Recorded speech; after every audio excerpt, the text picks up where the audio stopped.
Nah, sogok menyogok untuk mendapatkan apa yang diyakini hak oleh seseorang itu sudah terjadi di mana-mana. Maksudnya waktu itu sebenarnya Harun Masiku itu sudah mendapatkan kursi harusnya. Begini dong, Harun Masiku itu kalau tidak ada keputusan Mahkamah Agung yang dikuatkan fatwa Mahkamah Agung, maka dia tidak akan pernah mengeluarkan uang serupiah pun untuk kursi itu. Kenapa kemudian dia berani keluarkan itu? Karena ada keputusan Mahkamah Agung, fatwa Mahkamah Agung yang kemudian memberikan hak pada partai mencarikan pengganti PAW. Oke, diurus itu berkali-kali, tidak jebol. Lalu katanya ada permintaan supaya dia bisa dapat kursi, supaya dia bisa ditetapkan sebagai anggota DPR harus bayar Ke KPU. ke KPU. Oke. Dia bayar. Ini kan cerita yang terjadi di mana-mana. Padahal dari partai sudah memberikan rekomendasi dan itu sesuai putusan MA. Sesuai dengan keputusan dan fatwa MA, dapat rekomendasi dari partai, penggantinya adalah Harun Masiku. Harun Masiku urus ini ke KPU. 1 kali, 2 kali, 3 kali, 4 kali, enggak ditetapkan oleh KPU. Oke, Harun Masiku merasa punya hak nggak? Punya. Kan sogokan ini semua. Oke, kenapa nggak ketangkap-tangkap? Ya mana saya tahu. Jadi salah satu yang bikin Mas Hasto tersangka juga karena memecat Jokowi dan keluarganya. Itu ya. Ancaman itu datang dan ada itu ya? valid dan sah yang disampaikan kepada Mas Hasto. Jadi valid dan sah. Iya. Yang satu di antara pemicu Hasto Iya. Kristianto jadi tersangka karena Ya, pemecatan ya, Jokowi pemecatan itu ya. PDI Itu sah. A1 ya. Ya, A1. Itu langsung disampaikan juga oleh Mas Hasto. Lihat harus bijaksana ya Bang, karena memang ketika menyidik tentu kita nggak bisa kacamata budak ya, bukan hanya berdasarkan hukum atau marwah KPK gitu kan, ketika diserang dengan isu-isu dan sebagainya, tetapi juga asas keadilan, hak asasi manusia. Jadi ketika memang tidak akan penahanan, saya melihat malah positif gitu Bang, bahwa ya isu-isunya narasi-narasi kan juga sudah tidak lagi bermain di narasi yang di ruang hampa, ya kan, di ruang hampa gitu kan, tetapi sudah bermain mereka sudah bermain substansi material ya. Dalam hal ini pun sudah mengajukan praper. Artinya kalau misalnya perdebatan-perdebatan di praper ya ada nanti ahli dan sebagainya, tentu kita menghargai itu kan. Kita bukan siapa yang menang, KPK menang ataupun Pak Hasto yang menang atau masing-masing ada yang kalah. Ya kita kan nggak ada kepentingan kita adalah bahwa pertama prosedur hukum itu dilaksanakan dengan benar. Yang kedua ya siapa yang salah atau tidak bersalah ya tentu harus mempertanggungjawabkan perbuatannya. Ya, menarik sekali. Dan saya kenal betul ya Rosa ya. Rosa saya yakin orangnya nggak baper lah. Hal begini-begini ya nggak. Paling senyum-senyum aja lihat berita-berita itu. Iya Bang, betul. Tapi yang menarik adalah ketika tidak ditahan, saya baca di beberapa media sosial ya. Ada kemudian persepsi yang dibangun seolah-olah itu nggak ditahan, artinya belum punya cukup bukti untuk tahan. Saya bilang dia nggak baca undang-undang. KPK itu ketika menetapkan tersangka itu sudah ada syarat alat bukti. Ya betul Bang.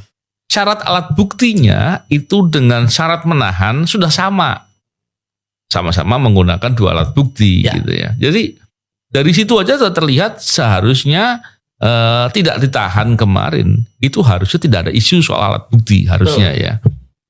Saya juga meyakininya begitu. Tapi ketika dipersepsikan begitu, saya yakin yang bicara ini nggak baca undang-undang KPK ini. Dia menggunakan terminologi umum ya. Terminologi umum ya biasa naik penyidikan memang karena diyakini suatu peristiwa itu adalah tidak pidana, itu saja. Terus yang kedua, ketika proses penahanan ada syarat alat bukti. Dan kan Yudi tadi sudah bilang bahwa ada syarat formil dan syarat material. Terus ada hal yang terkait dengan pertimbangan objektif dan subjektif gitu kan. Pertimbangan subjektifnya bisa jadi karena diyakini tidak melarikan diri, tidak mengulangi perbuatan, tidak menghilangkan barang bukti kan itu harusnya. Iya betul Bang. Menarik sekali kalau melihat perkara ini. Karena ini perkaranya 2. Yang pertama adalah terkait dengan suap, artinya bersama-sama atau menyuruh atau peturut serta dalam suatu peristiwa perbuatan dengan Harun Masiku memberi suap kepada Wahyu Setiawan, betul ya? Komisioner KPU saat itu. Dan yang kedua, obstruction of justice. Yang menariknya kemudian KPK mengatakan dalam rilisnya obstruction of justice itu memerintahkan untuk menghilangkan atau mencemplungkan, merendam handphone gitu. Ya Bang. Ya kan menarik tuh. Ya. Jadi dalam pandangan saya, dalam kira-kiranya saya lah, kalau ada perintah untuk menyuruh merendam handphone, Ya. pastinya KPK sudah punya tuh Ya. bukti elektroniknya gitu kan, atau mungkin rekaman suaranya, atau mungkin hal-hal yang lain. Kalau nggak mungkin ngomongnya Keterangan spesifik. saksi. Betul, paling nggak keterangan saksinya. Ya.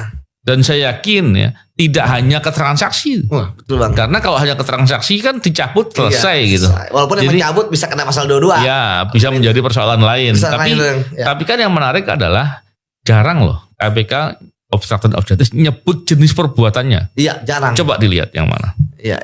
Yang ini disebut perbuatannya. Saya Iya. pikir, wow berani. Jelas. Kenapa berani begitu? Karena Confident. Karena yakin pembuktian. betul Bang. Terkait dengan pra peradilan ini, Yud. Kalau dilihat dari pra peradilan, saya nggak tahu substansi apa yang akan diajukan dalam gugatan pra peradilan. Tapi permohonan pra peradilan kan tentu berkaitan dengan proses formil. Ya. Bukan diuji alat bukti perkaranya, mestinya tidak. Ya.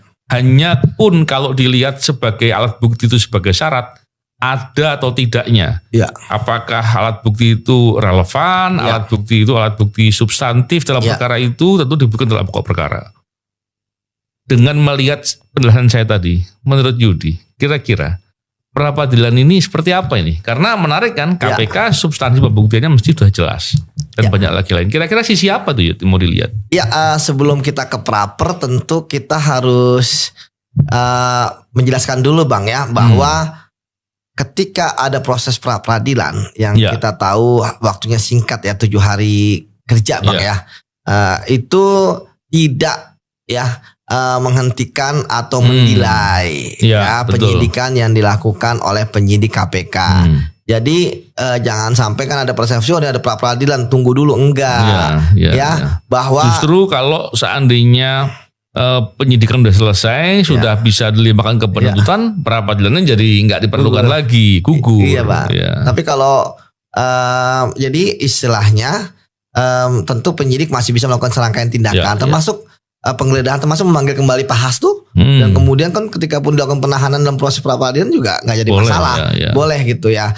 Namun ya secara faktual ya tadi saya sepakat sama Abang bahwa kita waktu itu kan idealnya ketika ada orang kemudian mengajukan pra peradilan dan kita tahu berkas kita pun juga hampir lengkap, ya kenapa tidak segera dilimpahkan saja, ditahan, dilimpahkan kemudian artinya ketika nanti ada putusan dari pra peradilan bahwa ternyata ini sudah dibacakan dakwaannya, kasusnya, sehingga otomatis gugur karena dakwaan sudah dibacakan. Ini kan juga mengantisipasi bahwa tentu mau tidak suka bahwa hakim mempunyai pendapatnya sendiri yang harus dihormati.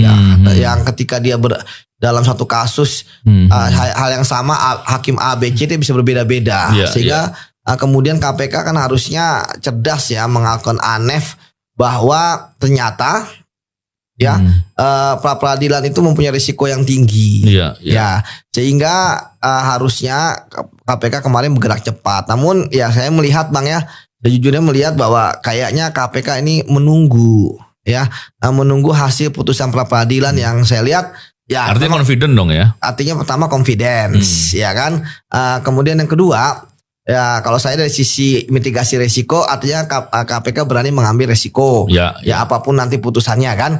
Artinya mereka melepas gitu ya untuk ya udah kita berhadapan di pra peradilan. Kemudian yang ketiga, ya tentu melihat bahwa bohong kalau dikatakan serangan-serangan bahwa KPK politis dan sebagainya itu tidak kena ya di publik ya. Karena memang suka mau sekali lagi mau tidak mau suka tidak suka bahwa kondisi KPK pun sedang di titik nadir gitu Bang bahwa kepercayaan kan semakin menurun akibat PR atau beban dari masa lalu yang KPK lebih banyak kontroversi dibandingkan dengan prestasi sehingga agak sulit mempercayai KPK apalagi dibikin ya cocok logi sedang posisi lah ya Iya, kan, iya, iya. kasus ini sudah kasus lama ya kan, kemudian ada putusan pengadilan yang memang tidak terlihat secara jelas ya Iya, iya, iya. tentang perbuatannya Pak Hasto, di mana kalau kita orang hukum kan sebenarnya ketika ada dakwaan perkara sebelumnya kan tentu atas terdakwa tersebut gitu ya. Iya, iya. Dan kemudian ya tapi oke lah, sekarang kan sudah masuk ke proses pra peradilan yang ke depan sidang akan dibuka. Kalau saya biasanya mungkin siapa tahu KPK biasa sih menunggu waktu seminggu lah ya, Iya, ditunda gitu. Artinya di minggu depannya setidaknya di situ tentu saya beberapa kali diskusi ya. Ya paling saya lihat kan pra peradilan itu kan nggak jauh dari meminta supaya penetapan status itu tidak Iya. dibatalkan. ya. Dibatalkan. Kemudian terkait dengan ya biasa berulang ya, jangan sampai tidak memperbolehkan untuk menaikkan lagi penyidikan gitu kan sebenarnya. Itu agak aneh juga betul begitu. Ya biasanya